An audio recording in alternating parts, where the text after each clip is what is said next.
ಭಾರತೀಯ ಜನತಾ ಪಾರ್ಟಿಯ ನಗರ ಮಂಡಲ ಬೂತ್ ಪ್ರಮುಖರ ಸಭೆ ಪುತ್ತೂರಿನ ಕಲ್ಲೇಖ ಭಾರತ್ ಮಾತಾ ಸಭಾಭವನದಲ್ಲಿ ನಡೆಯಿತು.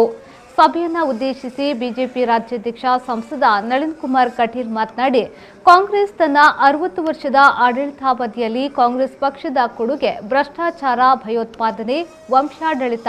ಅದಕ್ಕಾಗಿಯೇ ಕಾಂಗ್ರೆಸ್ ಎಂದರೆ ಭ್ರಷ್ಟಾಚಾರ ಎಂದರೆ ಕಾಂಗ್ರೆಸ್ ಎಂದೇ ಜನಮಾನಸದಲ್ಲಿ ಬಿಂಬಿತವಾಗಿದೆ. ಭ್ರಷ್ಟಾಚಾರ ಎಂಬ ಮೊದಲ ಅಂಕೆಯನ್ನ ಬರೆದದೇ ಕಾಂಗ್ರೆಸ್ ಪಕ್ಷ. ತನ್ನ ಆಡಳಿತಾವಧಿಯಲ್ಲಿ ಅತಿ ಹೆಚ್ಚು ಹಗರಣಗಳನ್ನು ಮಾಡಿದ ಪಕ್ಷ ಕಾಂಗ್ರೆಸ್. ಮುಂದಿನ ಚುನಾವಣೆಗೆ ಮುನ್ನ ಪುತ್ತೂರು ಕಾಂಗ್ರೆಸ್ ಮುಕ್ತವಾಗಲಿದೆ ಎಂದು ಹೇಳಿದರು.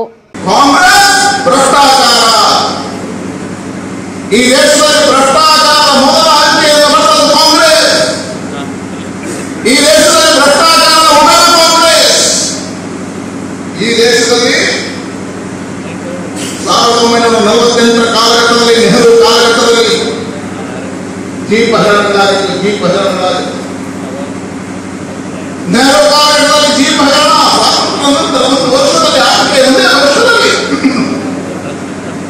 ಕಾಂಗ್ರೆಸ್ ಜೀಪ್ ಹಗರಣದಲ್ಲಿ ಸಿಲುಕೊಂಡಿದ್ದು. ನೆಹರು ಕಾಲಘಟ್ಟದಲ್ಲಿ ನೆಹರು ಪ್ರಧಾನಮಂತ್ರಿ ಆಗಿರ್ತಕ್ಕಂಥ ಸಂದರ್ಭದಲ್ಲಿ ಆವತ್ತು ಪ್ರಾರಂಭ ಆಗಿರ್ತಕ್ಕಂಥ ಭ್ರಷ್ಟಾಚಾರ, ಮನಮೋಹನ್ ಸಿಂಗ್ ಬಗ್ಗೆ 4 ಲಕ್ಷ ಕೋಟಿ ರೂಪಾಯಿಗಳ ಹಗರಣವನ್ನು ಕಾಂಗ್ರೆಸ್ ಮಾಡಿತ್ತು. 4 ಲಕ್ಷ ಕೋಟಿ ರೂಪಾಯಿಗಳ ಹಗರಣವನ್ನು ಕಾಂಗ್ರೆಸ್ ಮಾಡಿತ್ತು.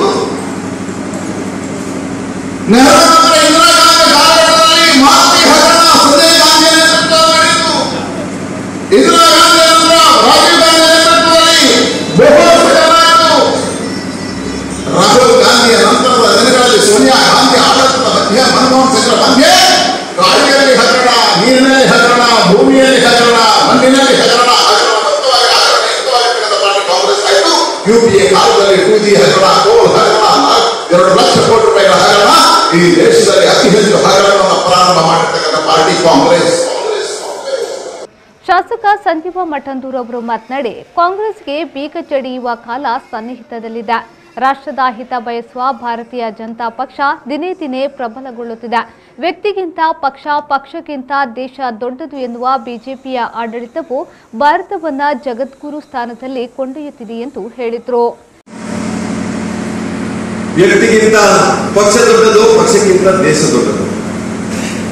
ಇದು ಭಾರತೀಯ ಜನತಾ ಪಾರ್ಟಿಯ ತತ್ವ. ಅದಕ್ಕೆ ಬೇಕಾಗಿ ನಾವು ಭಾರತ್ ಮಾತಾ ಕಿ ಜೈ ಹೇಳ್ತೇವೆ. ಈ ದೇಶ, ರಾಷ್ಟ್ರ ವೈಭವ, ರಾಷ್ಟ್ರೋತ್ಥಾನ, ಇದು ಒಬ್ಬ ಸಾಮಾನ್ಯ ವ್ಯಕ್ತಿಯ ಆ ಉದ್ದೇಶವನ್ನು ಈಡೇರಿಸುವಂಥದ್ದು ಒಂದು ರಾಜಕೀಯ ಪಾರ್ಟಿ. ಆ ರಾಜಕೀಯ ಪಾರ್ಟಿ ನಿರಂತರ ದೇಶ ಪ್ರೇಮವನ್ನು ಮೈಗೂಡಿಸಿಕೊಂಡಾಗ,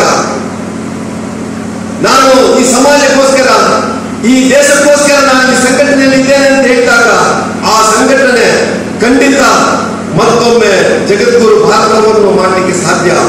ಈ ದೇಶವನ್ನು ರಾಷ್ಟ್ರವನ್ನು ವೈಭವಕ್ಕೆ, ಪರಮ ವೈಭವಕ್ಕೆ ಕೊಂಡೋಗಲಿಕ್ಕೆ ಸಾಧ್ಯ ಅಂತೇಳಿ ಇವತ್ತು ಭಾರತೀಯ ಜನತಾ ಪಾರ್ಟಿ ಸರ್ವವ್ಯಾಪಿ, ಸರ್ವಸ್ಪರ್ಶಿ, ಸರ್ವಗ್ರಾಹಿಯಾಗಿ ಇಡೀ ಜಗತ್ತಿನಲ್ಲಿ ನಂಬರ್ 1 ಪಾರ್ಟಿಯಾಗಿ ಇವತ್ತು ಮೂಡಿ ಬರಲಿಕ್ಕೆ ಸಾಧ್ಯ ಆಗಿದೆ. ಅದಕ್ಕೆ ಕಾರಣಕರ್ತರು ದೀನ್ ದಯಾಳ್ ಉಪಾಧ್ಯಾಯ ಮತ್ತು ಶ್ಯಾಮ್ ಪ್ರಸಾದ್ ಮುಖರ್ಜಿ.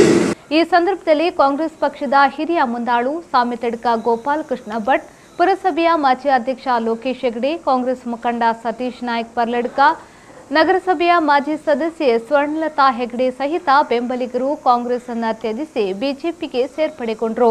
ರಾಜ್ಯಾಧ್ಯಕ್ಷ ನಳಿನ್ ಕುಮಾರ್ ಕಟೀಲ್ ಧ್ವಜ ಹಸ್ತಾಂತರಿಸಿ ಪಕ್ಷಕ್ಕೆ ಬರಮಾಡಿಸಿಕೊಂಡರು.